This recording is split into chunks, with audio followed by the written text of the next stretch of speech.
قلعہ بخارا کی فتح کے بعد پورا خوارزم جشن منا رہا تھا۔ بازاروں میں چراغاں، دربار میں نغمے، اور فضا میں ایک ہی نام گونج رہا تھا: جلال الدین۔ جلال الدین۔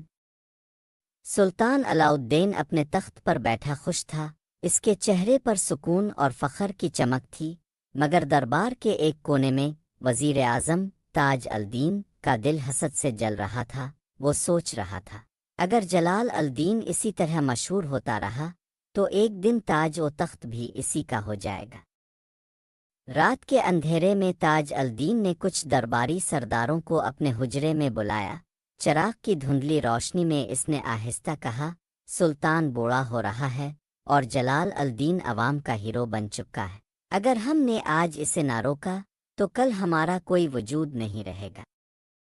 ایک سردار بولا، لیکن وزیر صاحب وہ تو خود سلطان کا بیٹا ہے۔ تاج الدین مسکرایا، بیٹا ہونا جرم نہیں مگر مغرور ہونا خطرہ ہے۔ ہم بس اتنا کریں گے کہ سلطان کے دل میں شک ڈال دی۔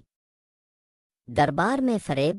اگلے دن جب سلطان علاء الدین تخت پر بیٹھا، تاج الدین نے آہستہ کہا، جہاں پناہ کچھ سپاہی کہہ رہے ہیں کہ جلال الدین اپنی فوج الگ جمع کر رہا ہے، شاید وہ اپنی سلطنت چاہتا ہے۔ سلطان کے چہرے پر فکر کی لکیر کھنچ گئی۔ یہ کیسے ممکن ہے؟ وہ میرا بیٹا ہے۔ تاج الدین بولا، بادشاہ سلامت، میں چاہوں تو ثبوت بھی لا سکتا ہوں۔ سلطان خاموش ہو گیا۔ اس کے دل میں شک کا بیج بو دیا گیا تھا۔ اسی دن جلال الدین بخارا سے واپس محل پہنچا۔ وہ خوش تھا کہ باپ فخر سے ملے گا، لیکن دربار میں داخل ہوتے ہی فضا کچھ بدلی سی تھی۔ سلطان نے سرد لہجے میں پوچھا، تمہاری فوج کیوں بڑھ رہی ہے جلال؟ جلال الدین چونکا، ابا جان وہ فوج نہیں، سرحد کی حفاظت کے لیے سپاہی ہے۔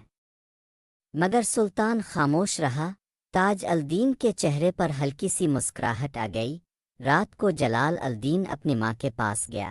ماں نے اس کے زخموں پر مرہم لگاتے ہوئے کہا، بیٹے، دربار میں سب تم سے ڈرتے ہیں کیونکہ تم میں سچائی ہے، مگر یاد رکھو، سچ ہمیشہ آزمائش میں ڈالا جاتا ہے۔ جلال الدین نے عہد کیا، اماں میں اپنے نام پر کوئی داغ نہیں آنے دوں گا۔ اگر سازش ہوئی تو میں سچ ثابت کر کے رہوں گا۔ رات گہری تھی۔ محل کے ایک دروازے پر دو سپاہی خفیہ طور پر کاغذ لے جا رہے تھے۔ کاغذ پر تاج الدین کی مہر لگی تھی۔